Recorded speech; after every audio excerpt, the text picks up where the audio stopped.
రెండో విడతకు వచ్చినప్పుడు నేను చెప్పిన పెద్దలు ఉత్తమ్ కుమార్ రెడ్డి గారితో మాట్లాడి, అన్న దొడ్డు బియ్యం తింటలేరు, ఈ రోజు గ్రామాలలో చైతన్యం వచ్చింది. రైతులు స్వయంగా 10 రూపాయలు ఖర్చైనా కూలికి పోయి ఉపాధి హామీ కూలీ చేసుకునే పేదలు కూడా ఈ రోజు సన్న బియ్యంతోని బుక్కడు అన్నం తింటుండ్రు. సన్న బియ్యం మనం ఇవ్వాలి. సన్న బియ్యం ఇవ్వాలి అంటే మన రైతులు సన్న వడ్లు పండించాలి. ఎందుకంటే తెలంగాణలో పండించే వడ్లు నాణ్యమైనవి, శ్రేష్టమైనవి. కానీ దొడ్డు బియ్యం పండిస్తే దొడ్డు బియ్యం తినే పరిస్థితి లేదు.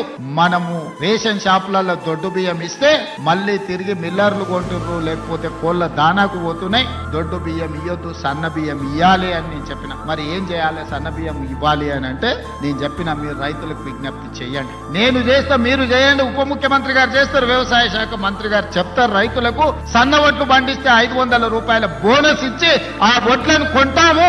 మాది బాధ్యత అని అంటే నమ్మకంగా, విశ్వాసంగా తెలంగాణ రాష్ట్రంలో పండించిన పంటలో 60% పోయినసారి సన్న వడ్లు మీరు పండిస్తే ఆ సన్న వడ్లను కొన్ని సన్న బియ్యం చేసి ఇవాళ పేదోళ్లకు సన్న బియ్యం రేషన్ షాపులలో పంచుతున్న మాట వాస్తవం కాదా? 6,40,000 కుటుంబాలు ఈ రోజు రైతు వేదికలలో ఉన్నారు. ఇవాళ మా అక్కలీడికి వచ్చిండ్రు, రైతులు మాట్లాడినరు, మా ఆడబిడ్డలు మాట్లాడి ఇవాళ పిల్లలకు రేషన్ షాపుల్లో మా ప్రభుత్వం ఇస్తున్న సన్న బియ్యంతో అన్నం పెడుతున్నారా లేదా ఒకసారి ఆలోచించండి.